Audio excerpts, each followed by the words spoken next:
Hello students, আজকের ক্লাসে তোমাদের রায় মার্টিন প্রশ্নবিচিত্রার ইংরেজি যে 7 নম্বর স্কুলটা রয়েছে পান্নালাল ইনস্টিটিউশন, এই স্কুলের সিন আনসিন এবং গ্রামার অ্যান্ড ভোকাবুলারির প্রত্যেকটি প্রশ্নের উত্তরগুলো নিয়ে আলোচনা করব। সো তোমরা প্রথম থেকে শেষ পর্যন্ত ক্লাসটি দেখতে থাকো। আর তোমরা যদি এর আগের স্কুলের সলিউশনগুলো না দেখে থাকো তাহলে আমি ডেসক্রিপশনে লিঙ্ক দিয়ে রেখেছি, সেখান থেকে তোমরা দেখে নিতে পারো। ওকে, তাহলে চলো শুরু করি। প্রথমে দেখো রিডিং স্কিল অর্থাৎ সিনে কি বলেছে। Read the following text carefully and answer the questions given below. অনুচ্ছেদটি ভালো করে পড়ো, পাঠ্যটি ভালো করে পড়ো এবং নিচে দেওয়া প্রশ্নগুলির উত্তর করো। তাহলে দেখো, the civilization we call ancient Egypt, যে সভ্যতাকে আমরা মিশরীয় সভ্যতা বলি, ফ্লোরিস্ট অ্যাবাউট 5000 ইয়ার্স এগো, তা প্রায় 5000 বছর আগে বিকাশ লাভ করেছিল। When the rule of the pharaohs began, যখন ফেরাওরা তাদের শাসন শুরু করেছিল। They made Egypt rich and powerful nation, তারা মিশরকে একটি সমৃদ্ধ এবং শক্তিশালী রাষ্ট্র হিসাবে গড়ে তুলেছিলেন। Admired throughout the ancient world, যা সমগ্র প্রাচীন বিশ্বে প্রশংসিত ছিল। They also ordered the building of great temples and elaborate tombs for themselves, তারা নিজেদের জন্য বিশাল মন্দির, গ্রেট টেম্পলস মানে হচ্ছে বিশাল মন্দির, অ্যান্ড এলাবোরেট টম্বস মানে হচ্ছে সুসজ্জিত সমাধি নির্মাণেরও আদেশ দিয়েছিল। দ্য ইজিপসিয়ানস বিলিভ দ্যাট, মিশরীয়রা বিশ্বাস করতেন যে all pharaohs were god kings, মানে সকল ফেরাওরা ছিল দেবতুল্য, মানে দেবতুল্য রাজা। Ancient Egyptian used picture writing called hieroglyphs for inscription in the tombs and temples. প্রাচীন মিশরীয়রা ছবি আঁকতে এবং লিপি খোদাই করতে হাইরোগ্লিপস নামক চিত্রলিপি ব্যবহার করত। Paper was made from thinly sliced papyrus stem, কাগজ তৈরি হতো পাতলাভাবে কাটা প্যাপিরাস গাছের কাণ্ড থেকে। আশা করি বোঝা গেল। এরপর দেখো প্রশ্নগুলো কি বলেছে। অ্যান্সার দ্য ফলোয়িং কোশ্চেন্স, নিচের প্রশ্নগুলির উত্তর দাও। একের প্রশ্নটা দেখো, হু ওয়ার দ্য ফ্যারোজ, ফেরাওরা কারা ছিলেন। তাহলে দেখো এর উত্তরটি কি হবে। দ্য ফ্যারোজ ওয়ার গড কিংস, ফেরাওরা ছিলেন দেবতুল্য রাজা। এরপর দুইটা দেখো, হাউ ওয়াজ পেপার মেড, কাগজ কিভাবে তৈরি করা হতো। Paper was made from thinly sliced papyrus stem, কাগজ তৈরি করা হতো প্যাপিরাস গাছের পাতলা করে কাটা কাণ্ড থেকে। ওকে, এরপর তিনটা দেখো, when did the civilisation of ancient Egypt flourish, প্রাচীন মিশরীয় সভ্যতা কখন বিকাশ লাভ করেছিল। তাহলে দেখো এর উত্তরটা। The civilization of ancient Egypt flourished about 5000 years ago. প্রাচীন মিশরীয় সভ্যতা প্রায় 5000 বছর আগে বিকাশ লাভ করেছিল। এরপর দেখো 4 অর্থাৎ শেষের প্রশ্নটা কি বলেছে। What were hieroglyphs used for, hieroglyph কি কাজে ব্যবহৃত হতো। এর উত্তরটা হবে, hieroglyphs were used for inscription in the tombs and temples, মন্দির এবং সমাধিতে মানে সমাধির উপরে ইনস্ক্রিপশন মানে হচ্ছে লিপি খোদাই করার জন্য হাইরোগ্লিফস ব্যবহার হতো। ওকে, এরপর দেখো বিয়ের দাগেরটি কি বলেছে। Write T for true and F for false statements in the given boxes, নিচের স্টেটমেন্টগুলি যদি ঠিক হয় তাহলে পাশের বক্সে টি লিখবে, আর যদি ভুল হয় তাহলে পাশের বক্সে এফ লিখবে। Give supporting statements for each of your answers, তোমার প্রত্যেকটা উত্তরের সাপেক্ষে একটা করে সাপোর্টিং স্টেটমেন্ট দিতে হবে। তাহলে একটা দেখো, দ্য ফ্যারোস মেড টম্বস ফর দেমসেলস, ফেরাওরা তাদের জন্য সমাধি বানিয়েছিলেন। এটা সঠিক স্টেটমেন্ট, তাই না। তারা পড়ার সময় দেখেছিলাম যে তারা মন্দির এবং সুসজ্জিত সমাধি নির্মাণের আদেশ দিয়েছিল, তাই না। তাহলে এটা হবে ট্রু অর্থাৎ টি। তাহলে সাপোর্টিং স্টেটমেন্ট কি লিখবে। They also ordered the building of great temples and elaborate tombs for themselves. এতটা পর্যন্ত লিখবে। তারপর দুইটা দেখো, Egypt became a rich and powerful nation. মিশর একটি সমৃদ্ধ এবং শক্তিশালী রাষ্ট্র হিসাবে গড়ে উঠেছিল। এটাও সঠিক স্টেটমেন্ট, তাহলে পাশে হবে টি। সাপোর্টিং স্টেটমেন্ট দেখো কি লিখবে, they made Egypt a rich and powerful nation. Okay, এরপর দেখো ডুয়েটে কি বলেছে, read the poem given below and answer the following questions. কবিতাটি ভালো করে পড়বে এবং নিচে দেওয়া প্রশ্নগুলির উত্তর করবে। তাহলে দেখো এই কবিতাটি তোমাদের আগের অনেকগুলো স্কুলে কিন্তু এই কবিতাটি অনেকবার দেওয়া ছিল। ওকে, সেই ক্ষেত্রে আমি আর পড়াচ্ছি না, তোমরা একটু সেখানে গিয়ে দেখে নেবে, বা যারা ভালো করে পড়েছো তাদেরকে কিন্তু দেখার দরকার নেই। ওকে, তাহলে দেখো আমি সরাসরি প্রশ্নগুলো করাচ্ছি। প্রথমে দেখো কি বলেছে, complete the following sentences with information from the above poem. কবিতা থেকে তথ্য নিয়ে বাক্যগুলি পূর্ণ করো। তাহলে একটা দেখো, the little kite looks at, ছোট্ট ঘুড়িটা দেখছিল কোন দিকে, এটা হবে the others things high over his head, অন্যান্য যে জিনিসগুলো তার মাথার উপরে সেগুলো দেখছিল। দুইটা দেখো, the little kite is afraid that, ছোট্ট ঘুড়িটা ভয় পাচ্ছিল কোন জিনিসটাতে, এটা হবে হি উড ফল, মানে সে যে পড়ে যাবে সেই বিষয়টাকে সে অর্থাৎ ছোট্ট ঘুড়িটা ভয় পাচ্ছিল। তারপর দেখো তিনেরটা, the big kite fears that, বড় ঘুড়িটা কিসের জন্য ভয় পাচ্ছিল, এটা হবে that he would never learn, ছোট্ট ঘুড়িটা যে কখনোই শিখতে পারবে না, তার কথা মতো যদি না উড়ার চেষ্টা করে সে যে কখনোই শিখতে পারবে না, সেই বিষয়টা ভেবে বড় ঘুড়িটা ভয় পাচ্ছিল। ওকে, তারপর দেখো চারে বলেছে the king the big kite rose toward the, বড় ঘুড়িটা উড়ে গেল কোথায়, এটা হবে ট্রাঙ্কুইল স্কাই, অর্থাৎ শান্ত আকাশের দিকে। বোঝা গেল? এরপর দেখো বিয়ে বলেছে অ্যান্সার দ্য ফলোয়িং কোশ্চেন্স, নিচের প্রশ্নগুলির উত্তর দাও। একের প্রশ্ন দেখো, what did the big kite tell the little kite to do, বড় ঘুড়িটা ছোট্ট ঘুড়িটাকে কি করতে বলেছিল। তাহলে দেখো এর উত্তরটা, the big guide told the little kite to try, বড় ঘুড়িটা ছোট্ট ঘুড়িটাকে চেষ্টা করতে বলেছিল। এর পরের প্রশ্ন কি বলেছে, why did the big kite bid farewell to the little kite, এর মানে কি, এর মানে হচ্ছে বড় ঘুড়িটি কেন ছোট ঘুড়িটিকে বিদায় জানালো। তাহলে দেখো এর উত্তরটা কি হবে, the big guide bed farewell to the little guide because, বড় ঘুড়িটা ছোট ঘুড়িটাকে বিদায় জানালো কারণ despite his respected রিকোয়েস্টস the little guide did not try, বড় ঘুড়িটা যখন ছোট ঘুড়িটাকে বলেছিল যে তুমি ওড়ার চেষ্টা করো, তখন সে ওড়ার চেষ্টা করেনি। And he said I am afraid I will fall, এবং সে বলেছিল যে আমি ভয় পাচ্ছি যে আমি পড়ে যাব, তার জন্য বড় ঘুড়িটা তার কথা না মানার জন্য বড় ঘুড়িটা কী করেছিল, ছোট ঘুড়িটাকে বিদায় জানিয়েছিল। ওকে, এরপর দেখো সিএ বলেছে find out words from the given poem which mean the following, নিচের যে ওয়ার্ডগুলো দেওয়া আছে এগুলির মিনিং ওয়ার্ড হবে সেই রকম শব্দগুলো কবিতা থেকে খুঁজে নিয়ে লিখতে হবে। তাহলে দেখো এক একটা বলেছে কোয়াইট অ্যান্ড পিসফুল, এর মানে হচ্ছে শান্ত এবং শান্তিপূর্ণ। তাহলে এর মিনিং ওয়ার্ড কী হবে, মিনিং ওয়ার্ড হবে ট্রাঙ্কুয়াল মানে হচ্ছে শান্ত। তারপর দুই আছে দেখো ওয়েন্ট আপওয়ার্ড মানে হচ্ছে উপরের দিকে ওড়া, তাহলে এর মিনিং ওয়ার্ড কী হবে, রোজ মানে হচ্ছে উপরের দিকে ওঠা।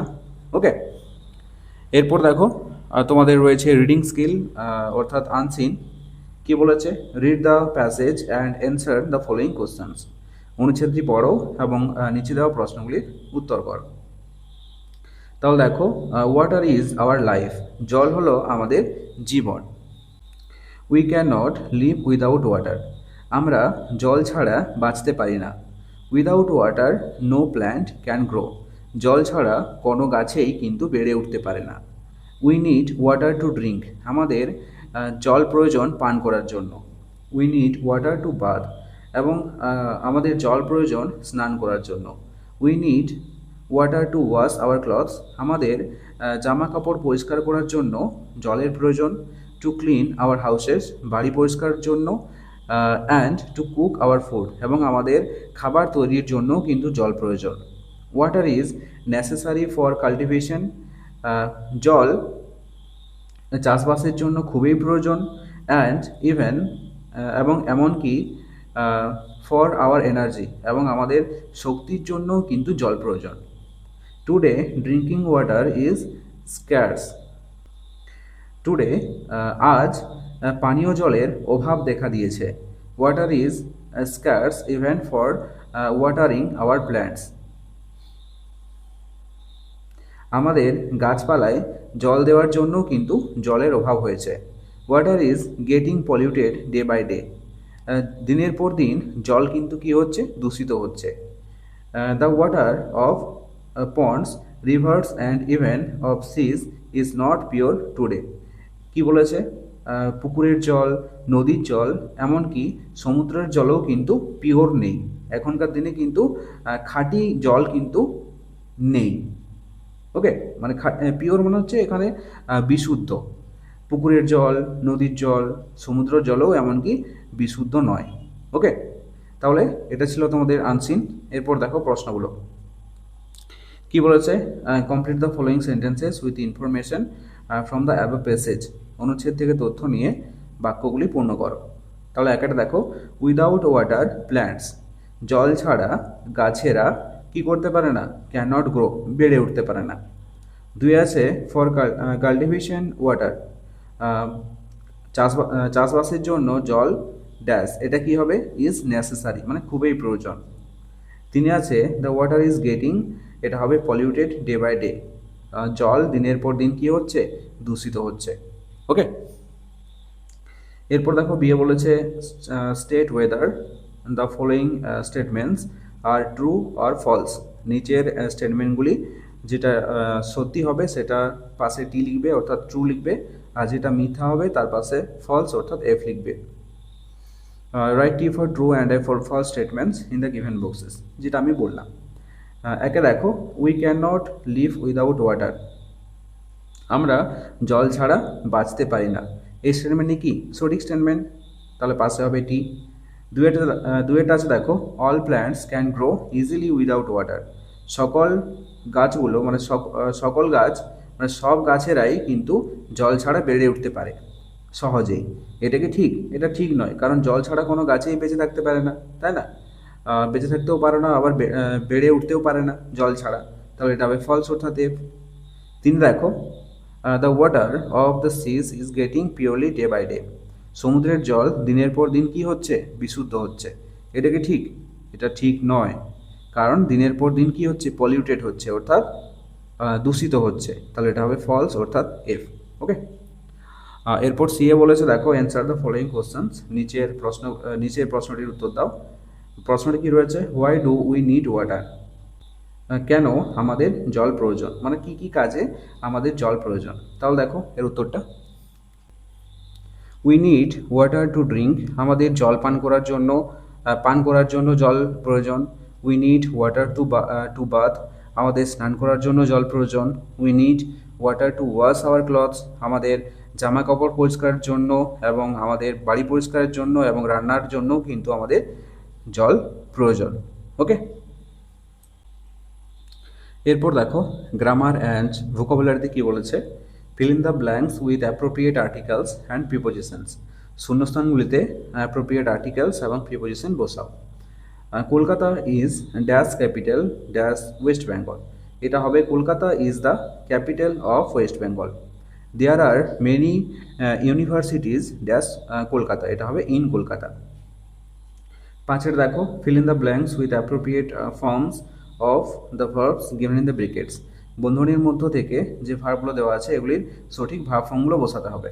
তাহলে একটা দেখো, neither she nor I dash, এখানে বি ভার্ব বসাতে বলেছে, গোয়িং টু পিকনিক। এখানে দেখো বি ভার্ব অ্যাম হয়েছে কেন, আসলে কি জানো তো, বাক্যের মধ্যে এইদার, নেইদার, ইচ, এভরিওয়ান ইত্যাদি থাকলে সেখানে সিঙ্গুলার ভাব ব্যবহৃত হয়। এখানে কিন্তু দেখো আই আছে, তাহলে আয়ের পরে সবসময় কি বসে, অ্যাম বসে, তার জন্য এখানে অ্যাম বসিয়েছি। এরপর দুয়েটা দেখো, someone dash knocking at the door. এখানে বি ভার্ব বসাতে বলেছে। এখানে দেখো ইজ হবে। কেন ইজ হবে? যখন কোনো কাজ এই মুহূর্তে ঘটছে বলে বোঝাচ্ছে সেক্ষেত্রে প্রেজেন্ট কন্টিনিউয়াস টেন্স হয়। অর্থাৎ দেখো এখানে আইএনজি যোগ রয়েছে মানে প্রেজেন্ট কন্টিনিউয়াস টেন্স, আর সেই ক্ষেত্রে অ্যাম ইজ আর অথবা প্লাস ভার্বের আইএনজি যোগ হবে, তাই না? তাহলে দেখো সামওয়ান এটা হচ্ছে একটা সিঙ্গুলার, কেউ একজন নক করছে দরজাটা, তাহলে সেই ক্ষেত্রে ইজ হয়েছে। বোঝা গেল? এরপর ছয়টা দেখো, right what kind of sentences the following আর। নিচের বাক্যগুলি কী ধরনের বাক্য সেগুলো লিখতে হবে। তাহলে একটা দেখো, reading news paper daily is a good habit. এটা কি সেন্টেন্স? এটা হবে অ্যাসার্টিভ সেন্টেন্স।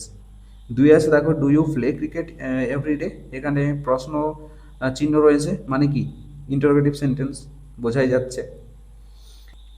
সাথে দেখো কি বলেছে, fill in the blanks with suitable modals. শূন্যস্থানগুলিতে সুইটেবল মডেলসগুলো বসাতে হবে।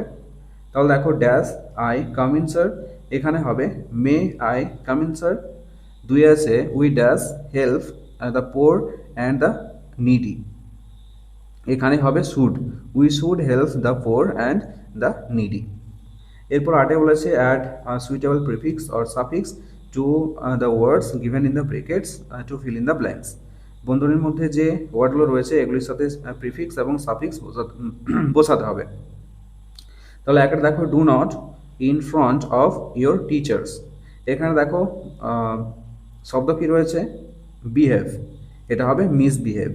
Do not misbehave in front of your teachers, তোমার শিক্ষকদের সামনে কোনো মিসবিহেভ অর্থাৎ খারাপ আচরণ করো না। দুই আছে দেখো, mosquito is a dash insect. এখানে শব্দ দেওয়া আছে হচ্ছে হার্ম, এটা হবে হার্মফুল। মশা হলো একটি বিপজ্জনক পতঙ্গ। বোঝা গেল? এরপর দেখো রাইটিং স্কিল। রাইটিং স্কিলে কি বলেছে, write a short dialogue between you and your friend on your 3 best wishes. তোমার তিনটে ইচ্ছের সম্পর্কে তুমি এবং তোমার বন্ধুর মধ্যে একটা কথোপকথন হবে, সেটা লিখতে হবে। আর 10-এ বলেছে write a paragraph on the usefulness of trees. গাছের উপকারিতা সম্পর্কে একটা প্যারাগ্রাফ লিখতে হবে। তাহলে দেখো রাইটিং স্কিলের এই দুটো রাইটিং তোমাদেরকে আমি লিখে দিয়েছি, তোমরা দেখে নাও।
সো এই ছিল আজকের ক্লাসটি কেমন লাগলো অবশ্যই কমেন্ট করে জানাও।